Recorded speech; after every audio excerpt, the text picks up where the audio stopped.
Ravenscraig is a small castle built on a narrow rocky promontory in the Firth of Forth, naturally defended on three sides by steep cliffs dropping to the sea, and the main part of the castle forms the landward defence. This comprises two D-plan towers with outer walls 4¼ metres thick, designed to withstand cannon fire. Battlements between the towers formed an artillery platform, with gun holes pointing to landward. The whole is defended by a deep, rock-cut ditch, and is accessed via a bridge. A well is located at the lowest level, with a single chamber on each level above, although the timber floors are now missing. The construction of Ravenscraig was ordered by King James II as a home for his wife, Mary of Guelders. The castle is considered one of the first in Scotland to be built to withstand cannon fire and provide for artillery defence. However, due to his untimely death at the siege of Roxburgh Castle, the construction of Ravenscraig was eventually started around 1460 by his wife, as a memorial to him and as a dower house. She lived in the castle when only the east tower and the basement of the central section had been completed, until her death in 1463.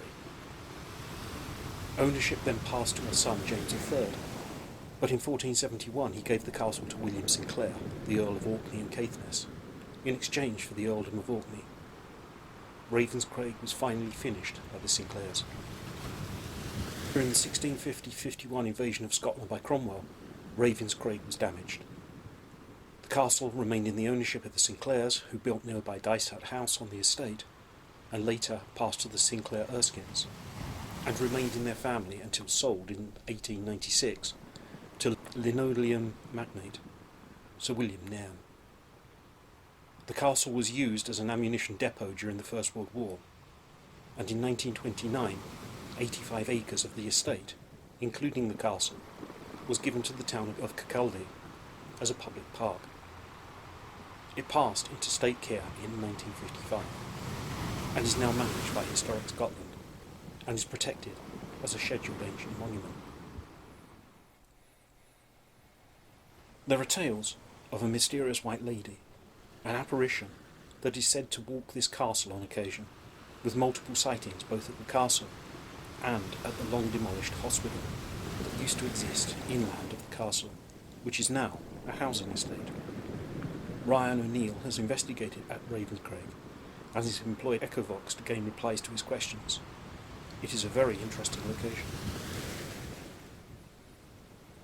I visited Ravenscraig Castle in the company of Rachel Atkinson prior to meeting up with Ryan O'Neill and having a Scottish Paranormal Society evening out in Edinburgh in 2005. I found the castle interesting, although I felt nothing of any white lady who was supposed to be in the area.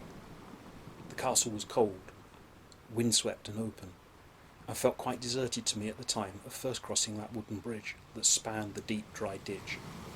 But it was an interesting visit for me, because I like walking around castles. At one point while inside the castle I felt as though there were a number of soldiers rushing around, preparing for a siege perhaps. They were of indeterminate date, apart from stating that they were clearly of the medieval period, and I cannot be any more accurate.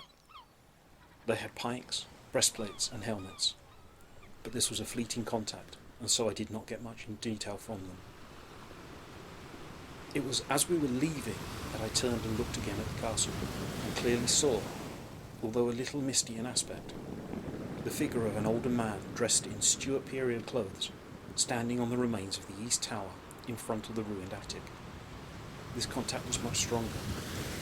He was well under 6 feet in height and very slim built. His head was uncovered, and he had grey or grey-white hair which fell to his shoulders. He had a beard, neatly trimmed, and a moustache, similarly trimmed. The most striking part to me, though, was his short-waisted doublet with long skirts, with slits on the chest and sleeves, which was in a silver material with black embroidery in the form of lines and patterns. He wore matching breeches which tucked or ended at the long black riding boots. He just stood there looking intently at us for a good 2 minutes before he faded away.